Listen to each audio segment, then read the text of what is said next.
एक बार एक गौतम बुद्ध अपने आश्रम में अपने सभी शिष्यों को शिक्षा दे रहे थे कि दुनिया की सबसे तेज छुरी हमारी जबान है और दुनिया के सबसे खतरनाक हथियार हमारे शब्द हैं, जो बिना किसी का खून बहाए लोगों को अंदर ही अंदर मार सकते हैं। हमारे शब्द हमारी ताकत हो सकते हैं, लेकिन ये हमारी सबसे बड़ी कमजोरी भी हो सकते हैं, अगर हमें नहीं पता कि कब, कहां और क्या और कितना बोलना है। यदि हम सही समय पर सही इरादे के साथ सही शब्दों का प्रयोग करते हैं तो ये हमें एक सफल व्यक्ति बनाता है। लेकिन अगर हम सही समय पर सही इरादे से सही शब्दों का इस्तेमाल नहीं करते तो ये हमारे जीवन को नर्क से बदतर बना सकता है। तो दोस्तों, आज की स्टोरी के माध्यम से मैं आपको बताने वाला हूँ कि चुप रहकर कैसे हम अपने जीवन को बदल सकते हैं। आपको चुप रहने की शक्ति का एहसास इस वीडियो में होने वाला है। वीडियो शुरू करने से पहले कमेंट बॉक्स में नमो बुद्धाय लिखकर वीडियो को लाइक जरूर करें। तो चलिए शुरू करते हैं इस कहानी को। जापान में एक बहुत ही प्रसिद्ध बौद्ध भिक्षुक रहा करते थे। उनका नाम रिसाई था। रिसाई अकेले रहते थे। दुनिया के शोर शराबे से दूर जंगल में वो रहते थे और वह बड़े ही ध्यानी और प्रभु भक्त व्यक्ति थे, इसलिए वह पूरे जापान में बहुत अधिक प्रसिद्ध थे। एक दिन एक राजकुमार रिसाई के पास आया और बोला, हे प्रिय भिक्षु, मैं हमेशा थका हुआ, निराश और परेशान महसूस करता हूँ। मेरा मन बहुत अशांत रहता है। हालांकि मेरे पास सब कुछ है, दौलत, शोहरत, सुख सुविधाएं जो हर व्यक्ति चाहता है या पाने की इच्छा करता है, लेकिन फिर भी मेरे अंदर इतनी शांति और चिंता क्यों है। रिसाई ने उसकी बात बहुत ही ध्यान पूर्वक सुनी और कुछ सोचने के बाद कहा, तुम इस प्रश्न का उत्तर जानते हो, बस तुमने कभी इस प्रश्न को हल करने की कोशिश नहीं की है। रिसाई ने आगे कहा, मैं एक रिसर्च करना चाहता हूँ, क्या तुम मेरा साथ उसमें दोगे? इस रिसर्च के बाद तुम्हारे जीवन में किसी भी तरह की अशांति और चिंता नहीं रहेगी। ये बातें सुनकर राजकुमार बहुत हैरान था। उसने रिसाई से कहा, बताए मुझे क्या करना होगा? अपने मन की शांति के लिए मैं कुछ भी करने को तैयार हूँ। राजकुमार की इन्हीं बातों को सुनकर भिक्षु ने कहा, तो फिर आप अगले 15 दिन के लिए मेरे आश्रम में रहोगे और एक सामान्य व्यक्ति की तरह अपना जीवन व्यतीत करोगे, और इन 15 दिनों में तुम अकेले और चुपचाप रहोगे, जितना हो सके कम बोलोगे। राजकुमार उस भिक्षु की बातें सुनकर सहमत हो गया। पहले दिन राजकुमार को लगा कि उसका मन सामान्य से अधिक अशांत और विचलित है। उसके मन में तरह तरह के विचार आ रहे हैं और वह आम लोगों की तरह जीवन जीने में असहज महसूस कर रहा है। उसे अंदर से बोलने की इच्छा हो रही थी, लेकिन वह चुपचाप रहा। उसके मुंह से एक भी शब्द नहीं निकला, बस वह चुपचाप बैठा रहता। लेकिन रात होते होते उसे अंदर ही अंदर शांति का अनुभव होने लगा। उसके लिए यह अनुभव अजीब था। वह खुद से पूछ रहा था कि वह अंदर ही अंदर इतना खुश क्यों है और उसकी आंतरिक बेचैनी और चिंता कम क्यों होने लगी है। अगले दिन राजकुमार अकेला चुपचाप बैठा रहा और वह प्रकृति को निहार रहा। वह पौधों को, फूलों को, आकाश में उड़ रहे पक्षियों को, वह अपने जीवन में पहली बार यह अद्भुत दृश्य महसूस कर रहा था कि उसके पास कितनी सुंदरता है। वह दिन भर प्रकृति की सुंदरता को निहारता रहता और उसकी ताजगी को महसूस करता रहता। इसी तरह से 10 दिन बीत गए और उसके मन की सारी बेचैनी, सारी हलचल, सारी उथल पुथल और सारा तनाव गायब हो गया। 11वें दिन की सुबह राजकुमार फिर से एकांत में बैठ गया और कुछ ही मिनटों में उसकी आंखें अपने आप बंद हो गई और वह गहरे ध्यान में चला गया। वह पूरे दिन वहीं पर आंखें बंद करके बैठा रहा और गहरे ध्यान में डूबा रहा। ना कोई शब्द, ना कोई चिंता। राजकुमार भीतर से असीम शांति और आनंद से भर गया। राजकुमार अपने बाकी के 4 दिन इसी तरह गहरे ध्यान में व्यतीत करने के बाद 15 दिन बाद रिसाई के सामने प्रस्तुत हुआ और रिसाई को प्रणाम करके बोला, प्रिय भिक्षु, मुझे उत्तर मिल गया कि मेरे मन में इतनी उथल पुथल और चिंता क्यों थी। मैं जान गया कि मेरा मन इतना अशांत और विचलित क्यों था। रिसाई मुस्कुराते हुए पूछा, बताओ क्या उत्तर मिला तुम्हें? राजकुमार ने कहा, मैं आवश्यकता से अधिक बातें करता था। मैं किसी पर भी अपने शब्द और ऊर्जा व्यर्थ करता था। मैं दिन भर अपने लोगों से फालतू की बातें करता रहता और फिर उन्हीं के बारे में अकेले में सोचता रहता और ज्यादातर समय नकारात्मक ही सोचता रहता। इस तरह मैं बस अपना समय बर्बाद कर रहा था।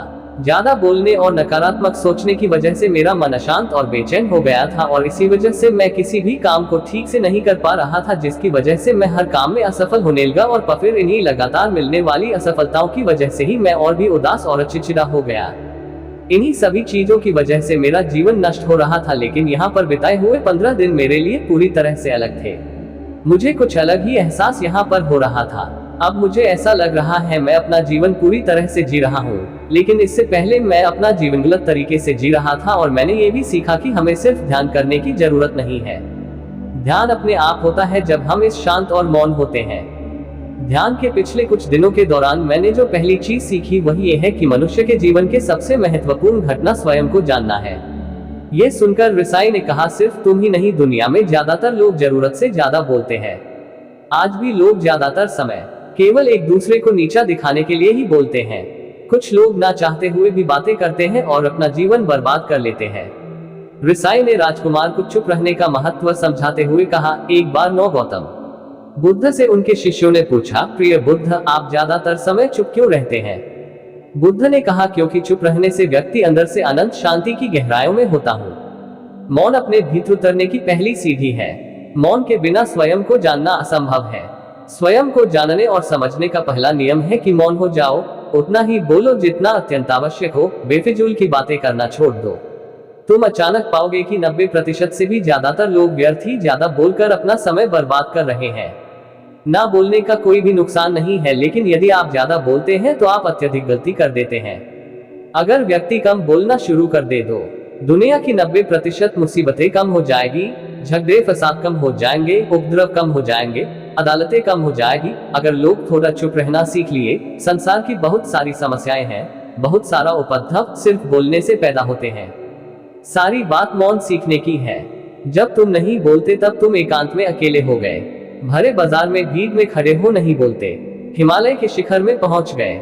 जिसने मौन की कला जान ली वो भीड़ में भी अकेले होने की कला जान लेता है। वो अपने भीतर ही डुबकी लगाने लगता है। एकांत में तो आदमी स्वर्ग में है, दूसरे की उपस्थिति ही बेचैनी पैदा करती है।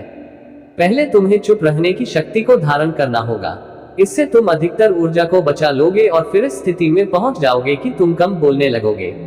अगर तुम किसी के यहाँ पर जा रहे हो और परेशान हो जाओ तो ऐसे में उचित है कि आंखें बंद कर लो और अपने में खो जाओ। वहां से आपको ताजगी महसूस होगी, क्योंकि तुम्हारे अंदर ही जीवन का वो स्रोत छिपा हुआ है, वह किसी दूसरे में नहीं है। इसके बाद राजकुमार उस रिसाई से पूछते हैं, आखिर कौन हमें अपने अंदर तक लेकर जाएगा? ये बातें सुनकर रिसाई बुद्ध कहते हैं, तुम्हें स्वयं ही अपने अंदर उतरना होगा और वहीं से परम राज्य जीवन का आनंद ले पाओगे। आनंद का यहीं से जन्म हुआ है, यहीं से तुम मौत में डूब जाओगे। यही तुम्हारा सूरज उदय होगा और यहीं से अस्त होगा। इसी प्रकार तुम बार बार डुबकी लगाओ। जब भी तुम डुबकी लगाकर लौटोगे, वहां से तुम पाओगे फिर ताजगी भरी जीवन की नई संपदा मिलेगी। इस नई शक्ति के जन्म होने से तुम्हारी थकान गई, उदासी गई, चिंता गई। जैसे कोई स्नान करके लौटता है तो शरीर शीतल हो जाता है, शांत हो जाता है।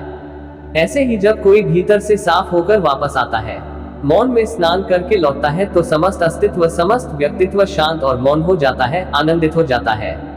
जब तुम आंतरिक मौन की उस ताप पर पहुंच जाओगे, तब तुम पाओगे कि बोलने से भी तुम्हारा मौन खंडित नहीं होता, वो बना ही रहता है।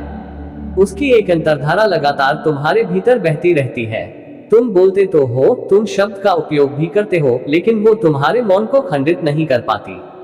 एक बार गहरे मौन में स्थिर हो जाओ, फिर तुम्हारी वाणी में भी मिठास आ जाएगी।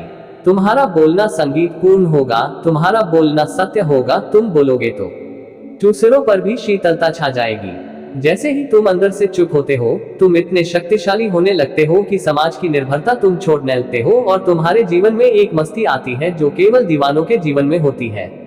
तुम्हारे चेहरे पर एक नई रौनक आ जाती है, तुम्हारी आंखें किसी अमृत के समान हो जाती है और तुम अनंत शांति के समुद्र में डूबने लगते हो। इतना कहकर भिक्षु रिझाई ने अपनी बात खत्म की और वो मौन में चले गए। राजकुमार उनका धन्यवाद कर अपने महल में चला गया। दोस्तों, आपने भी अनुभव किया होगा कि बहुत ज्यादा बात करने से दिमाग अशांत हो जाता है, जिससे हम अपने दिमाग पर नियंत्रण खो देते हैं और साथ ही अपना ध्यान भी खो देते हैं। जो लोग बहुत ज्यादा बोलते हैं, उनके पास किसी एक काम पर ध्यान केंद्रित करने की काबिलियत नहीं होती। वो अपने किसी भी लक्ष्य पर पूरी तरह से केंद्रित नहीं कर पाते। अगर हमारा दिमाग एक जगह केंद्रित नहीं है तो हम जीवन की सच्चाई नहीं समझ पाते और ना ही मनचाही सफलता कभी हासिल कर पाएंगे। इसके अलावा भी आपने देखा होगा कि जो लोग अधिक बोलते हैं वो अक्सर लोगों के बीच हंसी का पात्र बन जाते हैं, और जो लोग कम बोलते हैं और अपनी बात पर कायम रहते हैं, उन्हें लोगों से सम्मान मिलता है। लोग उनकी बातों को सुनते हैं और उन पर भरोसा भी करते हैं। जो लोग जरूरत से अधिक बोलते हैं और अपने विचारों के बारे में पक्के नहीं होते, उनका दिमाग स्थिर और विचलित रहता है, शोर से भरा रहता है, और एक अशांत दिमाग वाला व्यक्ति जीवन में किसी भी चीज में सफल नहीं हो पाता, क्योंकि वह किसी भी काम में फोकस नहीं कर पाता। यदि किसी व्यक्ति को ये पता है कि उसे कब, कहां और क्या बोलना है, तो वह व्यक्ति सच में बहुत बुद्धिमान है, और ऐसा व्यक्ति जहां भी जाता है उसका व्यक्तित्व आकर्षण का केंद्र बन जाता है और वह जो कुछ भी करता है उसमें सफल अवश्य होता है। अगर हम किसी महान और सफल व्यक्ति के व्यक्तित्व को गहराई से देखें तो पाएंगे कि वो कम बोलते हैं और कम से कम शब्दों में अपनी बात खत्म कर देते हैं। वो बोलने से पहले वो चीजों और जिसके बारे में उसे बोलना है उनके बारे में गहराई से सोचते हैं। लेकिन जो लोग बहुत ज्यादा बोलते हैं, बहुत बार वो झूठ भी बोलते हैं और अपनी बातों से दूसरों के मन और विचारों पर कचरा डालते रहते हैं। वह ज्यादातर समय दूसरों की बुराई करते रहते हैं, इसलिए उनके अपने भी उनसे नफरत करने लगते हैं और उनसे बचने की कोशिश करते हैं। हमारे भारतीय उपनिषदों में कहा गया है कि हमारे शब्द वास्तविक ब्रह्म शक्ति हैं। मौन से धैर्य आता है, धैर्य से ध्यान, और ध्यान से हम अपने जीवन के बारे में जागरूक हो जाते हैं। इसलिए अगर हम ज्यादा बात करते हैं तो हम मौन को खो देते हैं, जो मन की शांति का पहला स्तंभ है। दोस्तों, आज से हम भी चुप रहने का अभ्यास अवश्य करेंगे। आज से हम भी वही बोलेंगे जो जरूरी है, और हम कोशिश करेंगे कि कम से कम शब्दों में अपनी बात खत्म करें, और हो सके तो कोशिश करेंगे कि रोज कम से कम 30 मिनट एकांत में चुपचाप बैठेंगे। और मुझे पूरा विश्वास है कि इससे हम सबके अंदर एक सकारात्मक बदलाव जरूर आएगा। इसी के साथ इस वीडियो को खत्म करते हैं। दोस्तों, उम्मीद करता हूँ आपको इस कहानी से एक अच्छी सीख मिली होगी। ये कहानी आपको कैसी लगी हमें कमेंट बॉक्स में कमेंट करके जरूर बताएं, और साथ ही इस कहानी को अपने दोस्तों के साथ जरूर शेयर करें ताकि उन्हें भी इस कहानी से कुछ सीखने को मिल सके। धन्यवाद।